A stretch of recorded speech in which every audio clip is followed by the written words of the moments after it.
이곳은 영국의 하이드파크입니다. 런던 시민들의 사랑을 독차지하는 공원이죠. 하지만 해가 지면 상황이 완전히 달라집니다.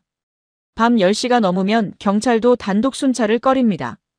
뉴욕의 센트럴파크는 어떨까요? 밤 9시면 공원 안으로 들어가지 말라는 경고가 곳곳에 붙어 있습니다. 파리의 블로뉴 숲, 베를린의 티어가르텐도 마찬가지입니다. 그런데 한 도시만은 예외였습니다. 밤 11시에도 여성이 혼자 조깅을 하고 가족들이 산책을 즐기고 심지어 원앙이 강물을 헤엄치는 곳. 대체 이 도시에는 어떤 비밀이 숨겨져 있는 걸까요? 기억하시나요? 영국에서 큰 논란이 됐던 삼성 갤럭시 광고를 말입니다. 새벽 2시, 여성이 혼자 이어폰을 끼고 런던 거리를 조깅하는 장면이었죠. 나만의 시간을, 나만의 스타일로라는 멘트와 함께요. 영국 언론은 비현실적이라며 맹비난했습니다. 결국 그 광고는 일주일 만에 방송에서 사라져야 했어요. 하지만 BBC 저널리스트 에밀리 로웰이 발견한 건 전혀 다른 것이었습니다. 광고 속 그 불가능한 장면이 실제로 일어나고 있는 도시가 있다는 거였어요. 지금부터 그 놀라운 이야기를 시작하겠습니다. 잠깐만요. 혹시 지금 어디서 듣고 계신가요? 구독과 좋아요 미리 눌러주시면 건강하고 행복한 기운 듬뿍 받으실 거예요. 저는 에밀리 로웰입니다. BBC에서 범죄 통계를 다루는 저널리스트죠. 새벽 3시, 런던 본부 회의실은 차가운 형광등 불빛으로 가득했습니다. 책상 위엔 삼성 갤럭시 광고 관련 자료가 펼쳐져 있었어요. A사 용지 15장이 넘었습니다.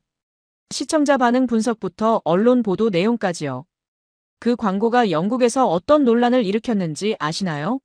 저는 그 모니터를 바라보며 이를 악물었습니다.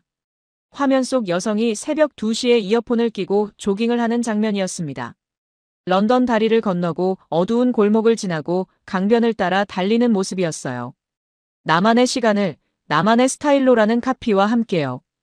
그 여성의 얼굴엔 두려움이 전혀 없었습니다. 오히려 자유롭고 평화로워 보였어요. 저는 그 광고를 보는 순간 분노가 치밀어 올랐습니다.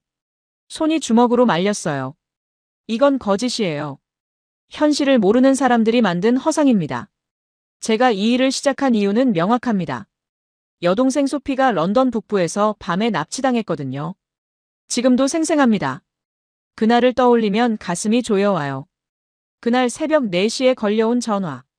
소피의 떨리는 목소리. 언니, 나 병원이야. 목소리가 간신히 들릴 정도로 작았어요. 경찰이 찾았을 때 소피는 공원 벤치 옆에 쓰러져 있었어요. 다행히 큰 부상은 없었습니다. 하지만 소피의 눈빛은 변했어요. 예전에 밝고 쾌활했던 소피는 사라졌습니다. 두려움이 그 안에 자리 잡았죠. 그 이후로 저는 야간 범죄 통계를 집요하게 추적했습니다. 런던, 파리, 뉴욕의 밤거리. 모든 도시가 똑같았어요. 해가 지면 위험해지고 여성들은 집에 숨어들어야 하는 곳들이었습니다. 세상 어디에도 안전한 밤은 없다는 걸 증명하기 위해서였어요. 소피의 고통이 헛되지 않도록요. 삼성 광고가 방영되자마자 영국 언론은 들끓었습니다. 비현실적이다. 위험천만한 메시지다. 여성을 현혹한다. 가디언지에서는 무책임한 판타지라고 혹평했어요. 결국 그 광고는 일주일 만에 방송에서 사라졌어요. 편집장이 슬라이드를 넘겼습니다. 화면에 떴어요.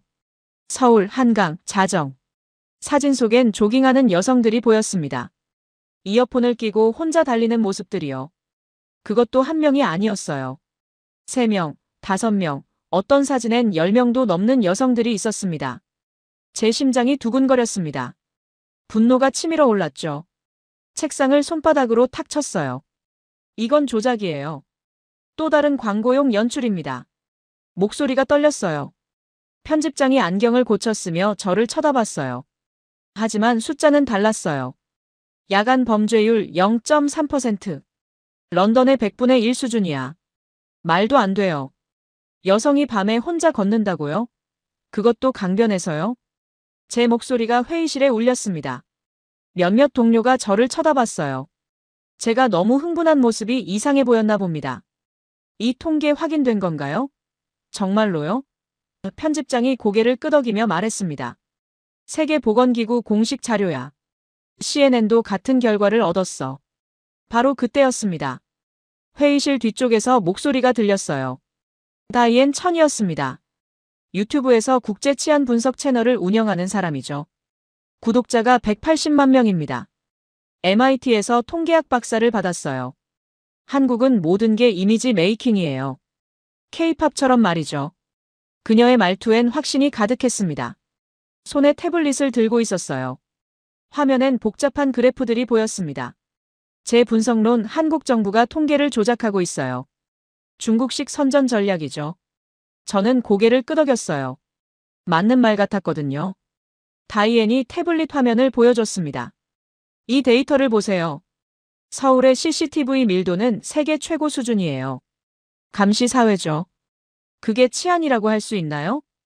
편집장이 고개를 가로저었습니다. 다이앤, 감시와 안전은 다른 문제야. 아니에요. 감시가 곧 통제고, 통제가 곧 거짓 평화입니다. 그녀의 논리는 날카로웠어요. 하지만 뭔가 과했습니다. 마치 개인적인 감정이 섞인 것처럼요. 회의가 끝나고 저는 자리에 혼자 남았습니다. 노트북을 열었어요. 화면엔 그 삼성 광고가 다시 떠올랐습니다. 밤 2시에 여성이 혼자 조깅하는 장면이었죠. 자유롭고 평화로운 표정이었어요. 저건 판타지야. 서울이 드라마 세트장은 아니잖아. 저는 혼자 중얼거렸습니다. 하지만 뭔가 찜찜했어요. 마음 한구석이 불편했습니다. 만약 진짜라면 어떡하죠? 아니, 그럴 리 없습니다. 소피를 생각했어요. 응급실 침대에서 떨고 있던 여동생을요. 통계는 조작될 수 있어요. 사진은 연출될 수 있죠. 하지만 현장은 거짓말하지 않습니다. 저는 결심했어요. 직접 가서 확인하겠다고요. 그 안전하다는 서울의 밤에 가보겠습니다. 혼자서요. 카메라를 들고서요. 편집장에게 메일을 보냈습니다. 서울로 가겠습니다. 진실을 확인하고 오죠.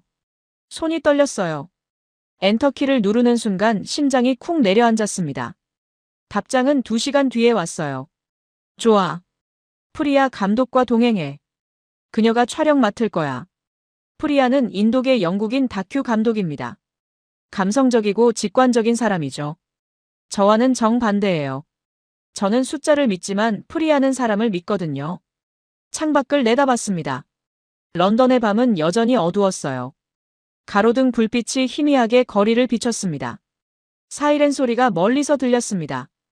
또 누군가 다쳤겠죠. 저는 가방을 쌌어요.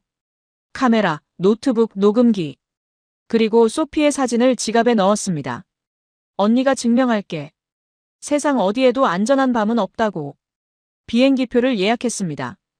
일주일 뒤 출발이었어요. 서울로요. 진실을 찾으러 가는 겁니다. 그 밤 잠이 오지 않았어요. 계속해서 그 광고 장면이 떠올랐습니다.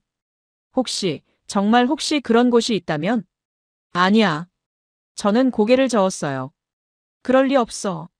다음 날 아침이었습니다. 스튜디오 내부 편집장과 팀원들이 서울 치안 통계를 회의 중이었어요. 회의실 벽면에는 대형 모니터 세대가 걸려 있었습니다. 첫 번째 화면에는 CNN 통계가 떠 있었어요. 두 번째엔 WHO 세계도시 비교 자료가 보였습니다.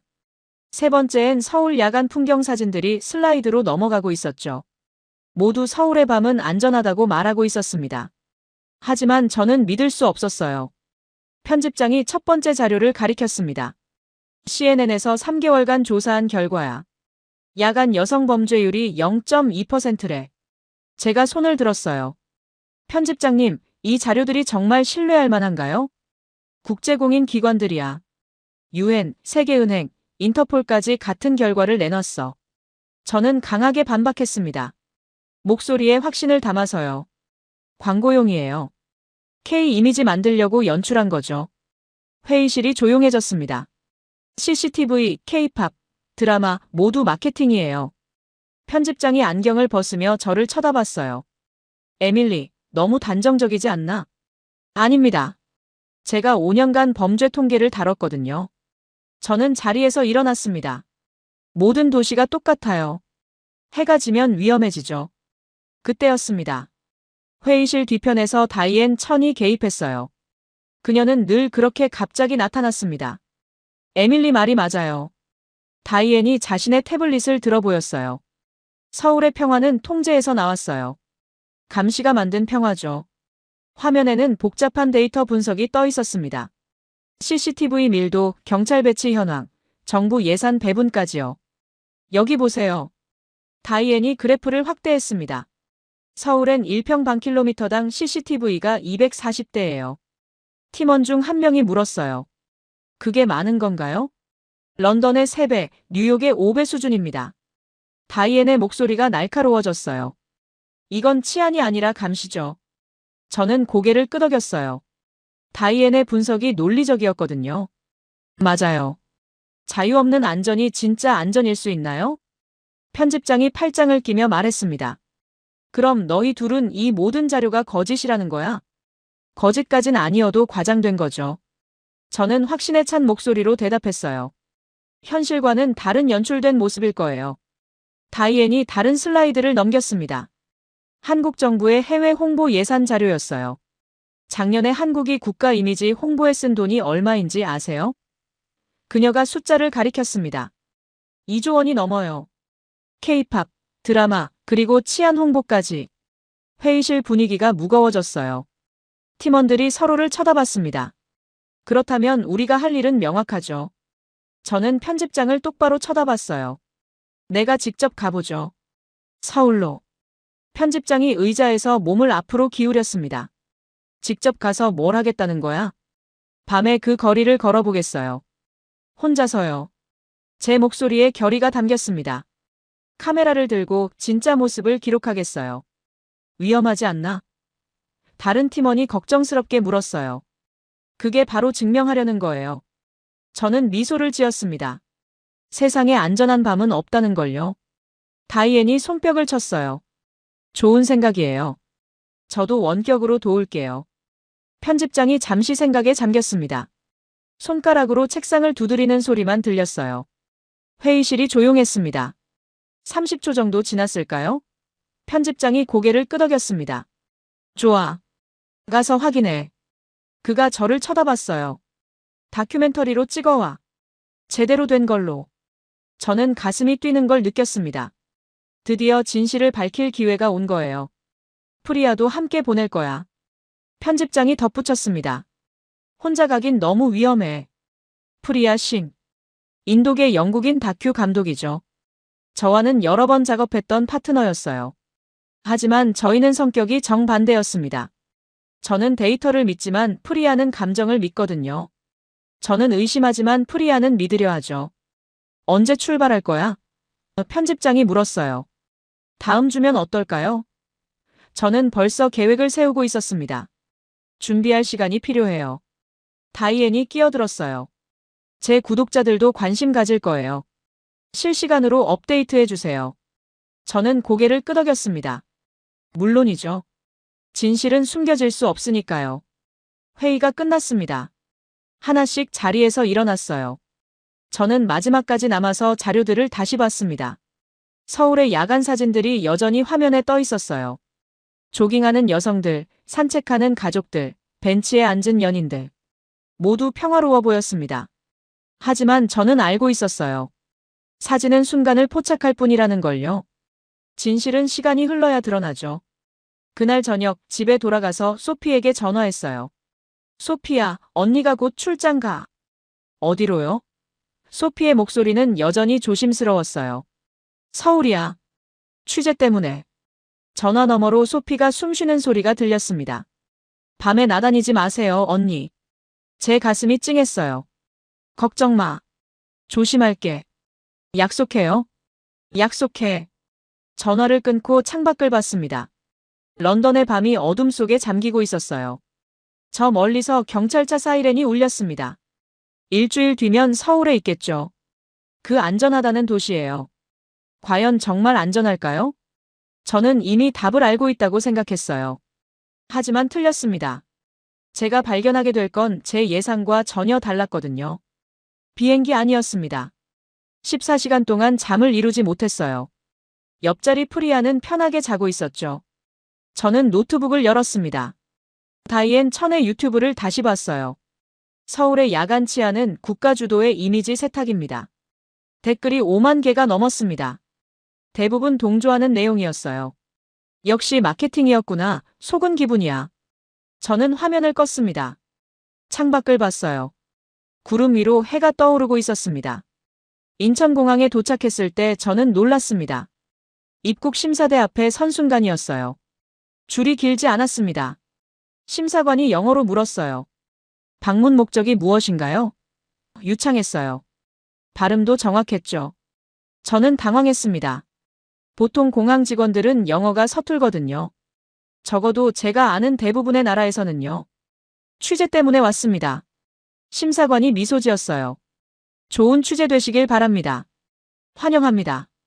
도장을 찍는 소리가 경쾌했습니다. 입국 심사는 3분 만에 끝났어요. 프리아가 옆에서 말했습니다. 생각보다 빠르네. 런던보다 훨씬 빨라. 저는 의심스러웠어요. 연출일 수도 있어. 외국인 저널리스트라는 걸 알고 있을지도 몰라. 프리아가 웃었습니다. 에밀리, 너무 경계하지 마. 그냥 일 잘하는 거일 수도 있잖아. 짐을 찾는 것도 빨랐습니다. 컨베이어 벨트가 멈추지 않고 돌았어요. 안내 표지판은 한글, 영어, 중국어, 일본어로 쓰여 있었습니다. 화장실을 들렀어요. 깨끗했습니다. 냄새도 나지 않았죠. 휴지도 넉넉했어요. 이 정도는 기본 아니야? 프리아에게 말했습니다. 프리아가 고개를 저었어요. 에밀리, 유럽 공항들 생각해봐. 이 정도 아니야. 공항을 나서자 택시 기사가 다가왔어요. 60대 되어 보이는 남성이었습니다. 정장이 깔끔했어요. 어디 가세요? 영어였어요. 또 영어였습니다. 저는 호텔 주소를 보여줬죠. 아, 종로요. 1시간 정도 걸릴 것 같아요. 차에 탔습니다. 깨끗했어요. 냄새도 나지 않았죠. 런던 택시와는 달랐습니다. 뒷좌석에 소독제 냄새가 희미하게 났어요. 시트는 가죽이었습니다. 에어컨이 적당히 틀어져 있었죠. 강변북로를 달렸어요. 저는 창밖을 봤습니다. 고층 빌딩들이 줄지어서 있었어요. 하지만 혼잡하지 않았습니다. 차들이 질서정연하게 움직였어요. 신호를 잘 지켰고 끼어들기도 부드러웠습니다. 이상하네. 저는 중얼거렸어요. 런던이었다면 경적이 난무했을 텐데. 기사님이 백미러로 저를 봤습니다. 첫 방문이세요? 네. 서울 마음에 들 거예요. 안전하거든요. 또 그 말이었습니다. 안전하다는 말이요. 밤에도요? 제가 물었습니다. 기사님이 웃었어요. 밤에도요. 제 딸이 간호사인데 밤 11시에 퇴근해도 혼자 걸어와요. 위험하지 않나요? 여긴 한국이에요. 기사님의 목소리에 자부심이 묻어 있었어요. 급할 땐 양보를 먼저 하고 위험하면 서로 도와주죠. 저는 이해할 수 없었어요. 급한데 왜 양보를 하나요? 기사님이 웃었습니다. 그래야 모두가 빨리 가거든요. 서로 막으면 다 같이 늦어지죠. 이상한 논리였습니다. 하지만 도로를 보니 맞는 말 같았어요. 차선 변경도 부드러웠습니다. 경적 소리도 진짜 위험한 상황이 아니면 거의 들리지 않았죠. 핸드폰이 울렸습니다. 다이앤 천이었어요. 에밀리, 도착했어? 방금 택시 탔어. 조심해. 그쪽 사람들 외국인한테 친절한 척하지만 다 연출이야. 알았어. 특히 밤에 조심해. CCTV가 많아도 사각지대는 있거든. 전화를 끊었어요. 다이앤 목소리엔 확신이 넘쳤습니다. 하지만 뭔가 불안해 보이기도 했어요. 프리아가 카메라를 들었어요. 이거 찍어야겠어. 런던에선 상상도 못할 장면이야. 저는 고개를 저었습니다. 아직 몰라. 낮이니까 그런 걸 수도 있어. 호텔에 도착했습니다. 기사님이 트럭을 열어줬어요. 짐을 내려주면서 말했습니다. 서울 구경 많이 하세요. 밤에도 안전하니까 걱정 마세요. 고맙습니다. 요금을 냈어요. 3만 원이었습니다. 기사님이 카드 단말기를 건넸습니다. 카드도 되고 현금도 돼요. 친절했습니다. 하지만 저는 경계를 늦추지 않았어요. 체크인을 마치고 방에 들어갔습니다. 18층이었어요. 창문을 열자 서울 시내가 보였습니다. 해가 지고 있었죠. 건물마다 불이 하나씩 켜지기 시작했어요. 도시 전체가 점점 밝아지고 있었습니다. 프리아가 들어왔습니다. 저녁 먹고 한강 가볼까? 저는 시계를 봤어요. 6시였습니다. 아니, 10시에 가자. 늦은 시간이어야 의미가 있어. 프리아가 고개를 끄덕였어요. 알겠어. 그럼 준비나 하자. 저는 가방에서 카메라를 꺼냈습니다. 배터리를 확인했어요. 녹음기도 점검했죠. 만반의 준비였습니다. 노트북을 열었어요. 소피에게 메시지를 보냈습니다. 서울 도착했어. 곧 취재 시작할게. 소피의 답장이 왔어요. 조심해, 언니. 밤에 혼자 다니지 마. 걱정 마. 프리아랑 같이 있어. 그래도 조심해. 저는 창밖을 다시 봤습니다. 어둠이 내리고 있었어요. 거리엔 사람들이 여전히 많았습니다. 밤이 두렵지 않은 듯했죠. 정말 안전할까요? 혼잣말을 했어요. 프리아가 대답했습니다. 곧 알게 될 거야. 저녁을 먹으러 나갔어요. 호텔 근처 한 식당이었습니다. 메뉴판에 영어가 병기되어 있었어요. 직원도 영어로 주문을 받았습니다. 이 동네 사람들 영어 교육 엄청 받았나 봐. 프리아가 말했어요. 저는 대답하지 않았습니다. 뭔가 석연치 않았거든요. 너무 완벽했어요. 마치 준비된 것처럼요. 식사를 마치고 호텔로 돌아왔어요. 시계는 9시를 가리키고 있었습니다. 1시간 뒤면 한강이에요. 저는 노트북을 열었어요. 다이앤 천의 유튜브 채널을 봤습니다. 최신 영상 제목이 눈에 들어왔죠. 서울의 야간 치안, 완벽한 이미지 조작. 조회수가 50만이었어요. 오늘 올라온 영상이었습니다. BBC 소속 저널리스트 에밀리 로웰이 서울로 출장을 갔습니다. 하지만 그녀가 보게 될 건 진실이 아니에요. 한국 정부가 준비한 쇼일 뿐이죠. 저는 화면을 껐습니다. 분노가 치밀었어요. 내가 증명할 거야. 내가 옳다는 걸. 10시가 됐어요. 프리아가 문을 두드렸습니다. 준비됐어? 저는 카메라를 들었습니다. 가자.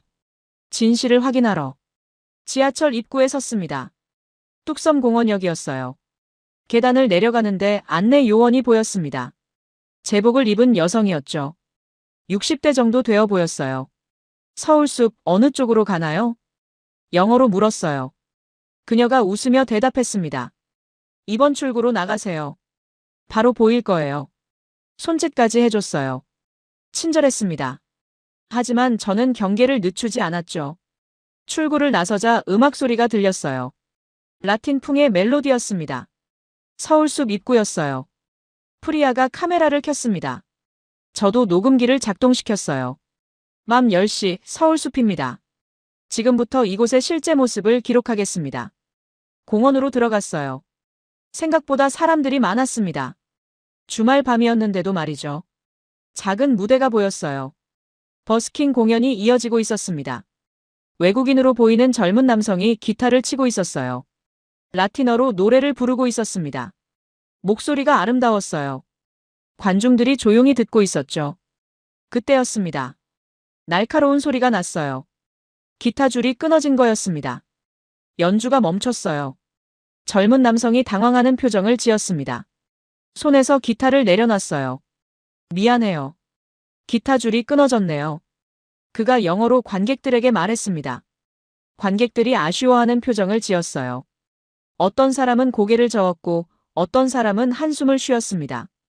바로 그때였어요. 옆 무대에서 연습 중이던 한국인이 다가왔습니다. 30대 초반으로 보이는 남성이었죠. 이거 제 기타 써요.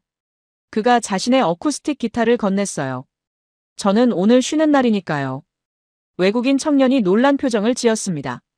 정말 괜찮아요? 물론이죠. 음악은 계속되어야 하니까요. 관중들이 박수를 쳤어요. 따뜻한 박수였습니다. 강요하지 않는 자연스러운 환호였어요. 젊은 남성이 다시 연주를 시작했습니다. 이번엔 더 아름다운 멜로디였어요. 관객들의 얼굴에 미소가 번졌습니다. 저는 그 광경을 바라보며 어리둥절했어요.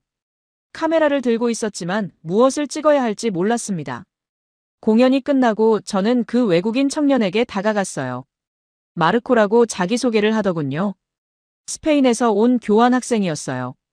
지금 어떤 기분인가요? 저는 녹음기를 켜고 물었습니다. 마르코가 잠시 생각하더니 대답했어요. 고국에선 버스킹할 때 늘 긴장했어요. 그의 눈빛이 진지했습니다. 기타 도둑 맞을까, 누가 시비 걸까, 늘 주변을 살폈죠. 마르코가 고개를 저었어요. 하지만 여기선 음악에만 집중할 수 있어요. 사람들이 지켜준다는 느낌이. 이건 처음이에요. 그때 마르코의 목소리가 약간 떨렸어요. 감동받은 것 같았습니다. 프리아가 조용히 제 귀에 속삭였어요. 이건 만들 수 있는 장면이 아니야, 에밀리. 저는 말없이 렌즈를 닦았습니다. 눈빛이 흔들리고 있었거든요. 한국인 뮤지션에게도 물어봤어요. 왜 기타를 빌려주셨나요? 그가 어깨를 으쓱했어요. 당연한 거 아닌가요? 음악하는 사람끼리요. 혹시 모르는 사람인데도요? 음악엔 국경이 없잖아요. 그의 미소가 진실해 보였어요. 저는 주변을 둘러봤습니다. 공원 곳곳에서 사람들이 여유롭게 시간을 보내고 있었어요. 벤치에 앉아 책을 읽는 중년 여성이 있었습니다. 가방을 옆에 그냥 놓아두고 있었어요. 지갑도 가방 밖에 걸려 있었죠. 연인들이 손을 잡고 산책하고 있었습니다. 여성의 핸드백이 어깨에 느슨하게 걸려 있었어요. 전혀 경계하는 모습이 아니었습니다. 가족 단위로 온 사람들도 많았어요. 어린아이들이 뛰어다니고 있었죠. 부모들은 벤치에 앉아 여유롭게 아이들을 지켜봤어요. 이상해. 저는 혼자 중얼거렸어요. 왜 아무도 조심하지 않지? 프리아가 대답했습니다. 조심할 이유가 없으니까 그런 거 아닐까? 저는 고개를 저었어요. 세상에 그런 곳은 없어. 특히 이런 대도시에는. 그때 제 시선이 한 곳에 멈췄어요. 공원 벤치에 혼자 앉아있는 노인이 보였습니다. 70대 정도 되어 보였어요. 옆에는 작은 가방 하나만 놓여 있었습니다. 노인은 책을 읽고 있었어요. 가끔 고개를 들어 주변을 둘러보기도 했죠. 저는 다가가서 물어봤어요. 밤에 혼자 계셔도 안전하세요? 노인이 고개를 들더니 웃었어요. 물론이죠. 여기서 30년 넘게 살았어요. 30년이요? 네. 이 동네가 이렇게 좋아진 건 얼마 안 됐어요. 노인의 눈빛이 따뜻했습니다. 예전엔 어땠는데요? 예전엔 좀 어수선했죠. 하지만 지금은 달라요. 뭐가 달라진 건가요? 노인이 잠시 생각하더니 대답했어요. 사람들 마음이 달라진 것 같아요. 서로를 더 생각하게 됐다고 할까요? 저는 이해할 수 없었어요. 구체적으로 어떤 면에서요? 글쎄요. 노인이 주변을 둘러봤어요. 예전엔 각자 살기 바빴는데 이젠 서로 도우려고 해요. 그때 한 젊은 여성이 지나갔어요. 이어폰을 끼고 조깅을 하고 있었습니다. 혼자서요. 저는 시계를 봤어요. 밤 11시였습니다. 저 여성분 위험하지 않나요? 노인이 고개를 저었어요. 왜 위험해요? 여긴 서울 숲인데. 밤에 혼자 운동하는 거잖아요. 매일 봐요. 저 정도 시간엔 조깅하는 사람들 많아요. 저는 믿을 수 없었어요. 런던이었다면 상상도 못할 일이었거든요. 다른 벤치에서는 대학생들이 기타를 치고 있었어요. 3명 정도 모여서 조용히 연주하고 있었죠. 지나가는 사람들이 잠시 멈춰서서 들었다가 갔어요. 아무도 시끄럽다고 하지 않았습니다. 오히려 박수를 쳐주는 사람들이 있었어요. 프리야, 이거 뭐야? 저는 혼란스러웠어요. 정말 이런 곳이 있는 거야? 프리아가 카메라 화면을 보여줬어요. 지금까지 찍은 장면들이 나와 있었습니다. 마르코의 연주, 기타를 빌려준 한국인, 박수치는 관객들, 책 읽는 노인, 조깅하는 여성. 모든 장면이 자연스러웠어요. 연출된 티가 전혀 없었습니다. 에밀리, 인정해. 프리아가 말했습니다. 여긴 진짜야. 우리가 예상했던 거와 달라. 저는 대답하지 않았어요. 아직 확신할 수 없었거든요. 하지만 마음 한구석이 흔들리고 있었습니다. 이 모든 게 정말 자연스러운 일상이라면, 제가 틀렸다면, 그 순간 제 핸드폰이 울렸어요. 다이앤 천이었습니다. 에밀리, 뭔가 찾았어? 저는 주변을 둘러보며 대답했어요. 아직. 확실하지 않아. 뭐가 확실하지 않아? 연출인 것 뻔하잖아. 하지만 저는 더 이상 확신할 수 없었어요. 지금 제 눈앞에 펼쳐진 모습들이 너무나 자연스러웠거든요. 다음 날 오후였습니다. 저희는 중랑천으로 향했어요. 프리아의 제안이었습니다. 어제 서울숲은 너무 관광지 같았어. 좀 더 일상적인 곳을 가보자. 지하철을 타고 갔어요. 중화역에서 내려서 10분 정도 걸었습니다. 주택가 사이로 난 길이었어요. 중랑천이 보였습니다. 생각보다 넓었어요. 양쪽으로 산책로가 잘 정비되어 있었습니다. 여긴 관광지가 아니네. 저는 주변을 둘러봤어요. 평범한 동네 사람들이 산책하고 있었습니다. 프리아가 카메라를 들었습니다. 야경을 찍어보자. 해가 지고 있었어요. 강물 위로 노을이 비쳤습니다. 은은한 조명이 켜지기 시작했죠. 그때였습니다. 수면 위에 뭔가 움직이는 게 보였어요. 작은 물새 2마리였습니다. 저거 뭐야? 프리아가 카메라를 확대해서 봤어요. 근처를 지나던 시민이 말했습니다. 원앙이에요. 매년 봄이면 와요. 원앙이라고요? 저는 놀랐습니다. 도시 한복판에 그런 새가 살다니요. 언제부터 왔나요? 제가 물었어요. 한 5년 전부터요. 이젠 동네 명물이죠. 그 시민이 손가락으로 가리켰어요. 저기 둥지도 있어요. 나무 구멍에 만들었거든요. 정말 그 나무를 보니 구멍이 있었습니다. 원앙이 그 안에서 살고 있는 거였어요. 사람들이 하나둘 모여들었습니다. 하지만 아무도 소리를 내지 않았어요. 플래시도 터뜨리지 않았습니다. 한 아이가 엄마에게 물었어요. 엄마, 저 새 왜 2마리가 같이 다녀? 엄마가 조용히 대답했습니다. 원앙은 평생 함께 살아. 사랑하는 새거든. 아이가 고개를 끄덕였어요. 우리 엄마 아빠처럼. 엄마가 웃으며 아이 머리를 쓰다듬었습니다. 그래, 그렇게. 저는 그 장면을 바라보며 무의식적으로 숨을 멈췄습니다. 아무도 새를 방해하지 않았어요. 자연스럽게 거리를 두고 지켜봤습니다. 원앙 2마리가 물 위를 유유히 헤엄쳤어요. 가끔 한 마리가 물속으로 잠수하면 다른 한 마리가 기다렸습니다. 마치 서로를 배려하는 것 같았어요. 이상해. 저는 혼자 중얼거렸어요. 런던에서는 이런 새 보기 어려운데. 옆에 있던 할아버지가 말했습니다. 예전엔 여기도 없었어요. 그럼 언제부터요? 물이 깨끗해지면서부터죠. 할아버지가 천을 바라봤어요. 20년 전만 해도 여긴 냄새가 심했어요. 물고기도 없었죠. 지금은 어때요? 지금은 물고기도 많고 새들도 와요. 정말 물속을 보니 작은 물고기들이 헤엄치고 있었습니다. 맑은 물이었어요. 어떻게 이렇게 깨끗해진 거예요? 제가 물었습니다. 시민들이 노력했어요. 쓰레기 안 버리고 세제도 친환경으로 쓰고. 할아버지의 목소리에 자부심이 묻어 있었어요. 정부에서 한 게 아니라요?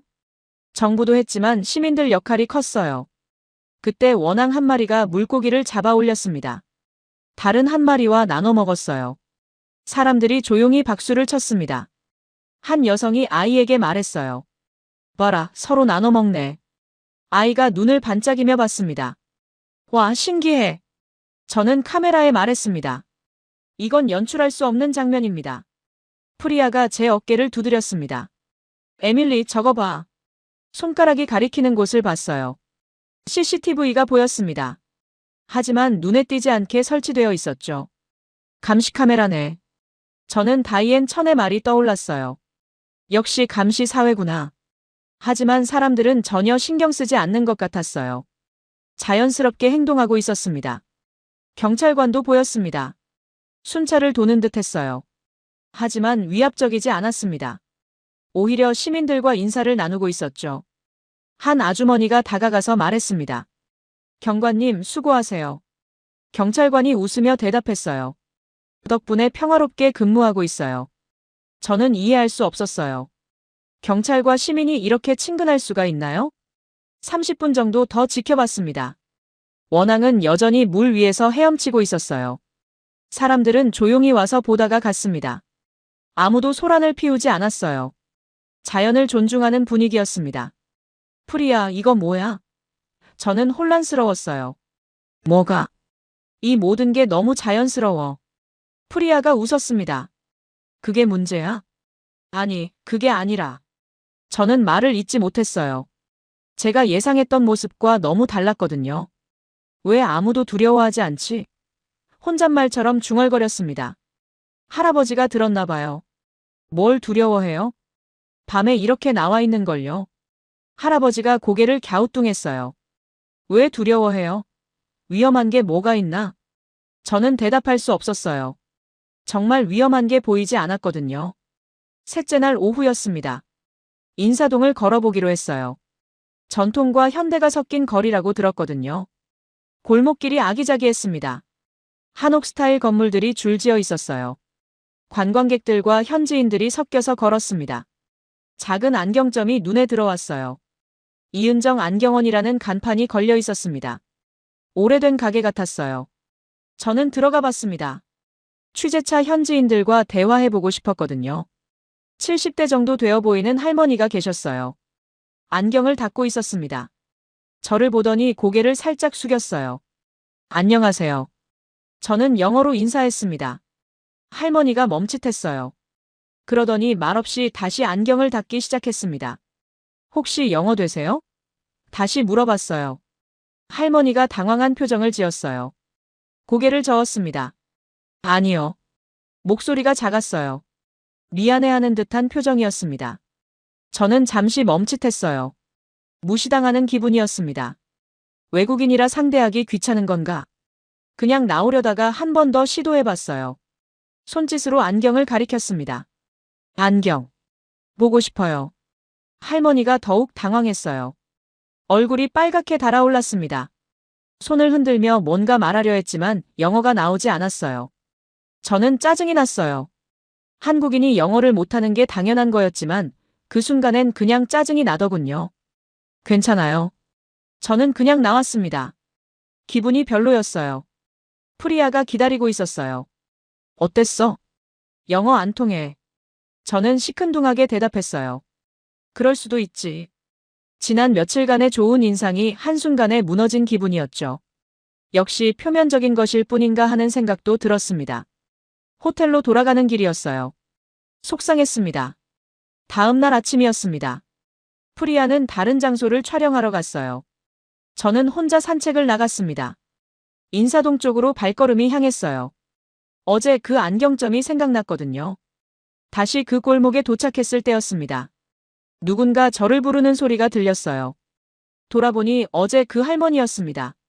손에 뭔가 들고 뛰어오고 있었어요. 잠깐만요. 한국어였지만 급한 목소리였어요.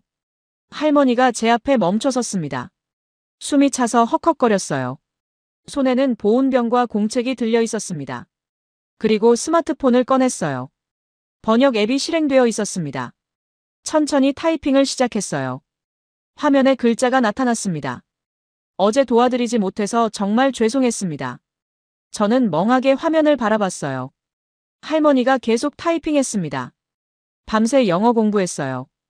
대추차도 끓였습니다. 보온병을 건네주었어요. 따뜻했습니다. 공책을 펼쳐서 보여주었어요. 영어 단어들이 빼곡히 적혀 있었습니다. 한글로 발음도 적혀 있었어요. 헐로 옆에 헬로우 생크 유 옆에 땡큐 사리 옆에 쏘리. 할머니가 다시 핸드폰을 쳤어요. 외국 손님이 오시면 더 잘하고 싶어요. 가르쳐 주세요. 그녀의 눈빛이 진지했습니다. 미안함이 가득했어요. 그리고 간절함도 있었습니다. 저는 목이 메었어요. 뭐라 말해야 할지 몰랐습니다. 감사합니다. 제가 번역 앱에 쳤어요. 제가 너무 성급했어요. 할머니가 고개를 저었어요. 아니에요. 제 잘못이에요. 손을 흔들며 핸드폰에 쳤습니다. 할머니가 또 타이핑했어요. 다시 오세요. 다음엔 잘할게요. 그리고 깊게 고개를 숙였습니다. 떠나면서 뒤돌아보지 않았어요. 저는 그 자리에 서 있었습니다. 보온병을 들고서요. 벤치에 앉았어요. 뚜껑을 열었습니다. 대추차 향이 났어요. 달콤하고 따뜻한 향이었습니다. 한 모금 마셨어요. 달콤했습니다. 입안 가득 따뜻함이 퍼졌어요. 눈물이 났어요. 참을 수 없었습니다. 뜨거운 눈물이 볼을 타고 흘렀어요. 차별이 아니었어요. 그녀는 그저 영어를 못했을 뿐이었습니다. 하지만 저를 위해 밤새 공부했어요. 아침 일찍 차를 끓여서 찾아왔죠. 소피가 떠올랐어요. 제 여동생이요. 그녀도 런던에서 도움을 청했을 겁니다. 하지만 아무도 도와주지 않았어요. 여긴 달랐습니다. 언어가 안 통해도 도우려고 했어요. 진심이 먼저였습니다. 프리아에게 전화했어요. 프리아, 내가 완전히 틀렸어. 뭐가? 어제 안경점 할머니가 호텔까지 찾아왔어. 프리아가 놀란 목소리로 물었어요. 정말? 대추차 들고 밤새 영어 공부했대. 전화 너머로 프리아가 한숨 쉬는 소리가 들렸어요. 에밀리, 그게 정이야. 한국 사람들이 말하는 그거. 마음으로 먼저 다가가는 것. 저는 이제 알겠어요. 정이 뭔지요. 진심이 뭔지요. 공책을 다시 펼쳐봤어요. 할머니의 필기체가 정성스러웠습니다. 한 글자 한 글자 정말 열심히 쓴 흔적이 보였어요. 처음엔 삐뚤빼뚤했다가 점점 나아지는 모습이었습니다. 얼마나 많은 시간을 들였을까요? 저는 다시 안경점으로 갔어요. 할머니가 계셨어요. 저를 보더니 놀란 표정을 지었습니다. 제가 공책을 들어 보였어요. 생크 유 베리 머치. 할머니가 환하게 웃었어요. 땡큐 베리 머치. 발음이 서툴렀지만 정성이 느껴졌어요. 저도 한국어로 말해봤어요. 감사합니다. 할머니가 박수를 쳤어요. 그리고 더 많은 영어를 가르쳐달라고 했습니다. 넷째 날 밤이었습니다. 프리아와 저는 한강 근처 식당에 있었어요. 삼겹살을 먹고 있었죠. 갑자기 프리아가 얼굴을 찡그렸어요. 에밀리, 배가 아파. 처음엔 체한 줄 알았어요. 하지만 프리아의 얼굴이 창백해졌습니다. 식은땀이 흘렀어요. 괜찮아? 아니, 진짜 아파. 병원 가야겠어. 저는 당황했어요. 한국어를 못하는데 어떡하죠? 식당 주인이 다가왔습니다. 괜찮으세요? 영어였어요. 저는 급하게 말했습니다. 친구가 아파요. 병원에 가야 해요. 주인이 즉시 전화를 들었어요. 119에 전화하는 것 같았습니다. 한국어로 빠르게 말했어요. 위치를 정확히 전달했습니다. 증상도 설명했어요. 외국인이라는 사실까지 말했죠. 3분 안에 와요. 걱정 마세요. 정말 3분이었습니다. 믿기지 않았어요. 주인이 물을 가져왔어요. 조금만 참으세요. 금방 와요. 다른 손님들도 걱정스러운 눈빛으로 봤습니다. 한 여성이 다가왔어요. 제가 간호사예요. 도와드릴까요? 프리아를 부축해 밖으로 나갔어요. 거리는 복잡했습니다. 러시아워 시간이었거든요. 차들이 빽빽하게 막혀 있었어요. 사이렌 소리가 들렸습니다. 멀리서 다가오고 있었어요. 그런데 놀라운 일이 벌어졌어요. 가장 앞에 있던 승용차가 급하게 길가로 붙었습니다. 뒤따르던 차들도 똑같이 했어요. 마치 훈련이라도 받은 것처럼요. 한 차량은 인도 쪽으로 바짝 붙었습니다. 운전자가 창문을 내리고 손을 흔들었어요. 구급차에게 신호를 보내는 듯 했습니다. 택시 한 대가 급정거했어요. 뒤에서 경적이 울릴 법도 한데 아무도 소리내지 않았습니다. 한 SUV는 중앙선을 약간 넘어서까지 비켜섰어요. 반대편 차선도 속도를 늦췄습니다. 마치 바다가 갈라지는 것 같았어요. 모든 차가 협력하고 있었습니다. 구급차가 빠르게 다가왔습니다. 정확히 3분이었어요. 구급대원이 내렸습니다. 젊은 남성이었어요. 이름표가 보였어요. 김주영이라고 적혀 있었습니다. 어디가 아프세요? 영어였습니다. 또 영어였어요. 프리아가 대답했습니다. 배가 너무 아파요. 오른쪽 아랫배요. 대원이 고개를 끄덕였습니다. 맹장일 수 있어요. 빨리 가야겠습니다. 들것을 가져왔어요. 프리아를 조심스럽게 옮겼습니다. 다른 대원도 나왔어요. 둘이서 협력했습니다. 저도 구급차에 탔어요. 차는 깨끗했습니다. 의료 장비가 정돈되어 있었어요. 병원까지 얼마나 걸리나요? 제가 물었습니다. 지금 시간이면 10분 정도요. 걱정 마세요. 구급차가 출발했습니다. 사이렌이 울렸어요. 창밖을 봤어요. 차들이 계속 비켜주고 있었습니다. 한 오토바이 배달원도 길가에 섰어요. 이게 가능해? 혼잣말처럼 중얼거렸습니다. 김주영 대원이 들었나 봐요. 한국에선 구급차가 최우선이에요. 모두가 알고 있죠. 교육을 받나요? 어릴 때부터 배웁니다. 학교에서도 가르쳐요. 정확히 9분 만에 병원에 도착했어요. 응급실 입구에 의사들이 대기하고 있었습니다. 프리아를 옮겼어요. 의사가 영어로 물었습니다. 언제부터 아팠나요? 질문과 대답이 빨랐습니다. 통역이 필요 없었어요. 30분이 지났습니다. 의사가 나왔어요. 맹장염이 맞습니다. 수술이 필요해요. 지금요? 네, 지금 해야 합니다. 수술은 1시간 걸렸어요. 성공적이었습니다. 의사가 설명해 줬습니다. 잘 됐어요. 이틀 정도 입원하면 됩니다. 비용은 얼마나 되나요? 의사가 미소 지었습니다. 수납창고에서 확인하세요. 수납창고로 갔습니다. 직원이 계산서를 줬어요. 47,000원이었습니다. 저는 다시 물었어요. 이게 전부인가요? 구급차비, 응급실비, 수술비 다 포함된 건가요? 직원이 고개를 끄덕였습니다. 네, 전부 포함이에요. 외국인 응급환자는 건강보험 혜택을 받을 수 있거든요. 미국이었다면 수천 달러였을 겁니다.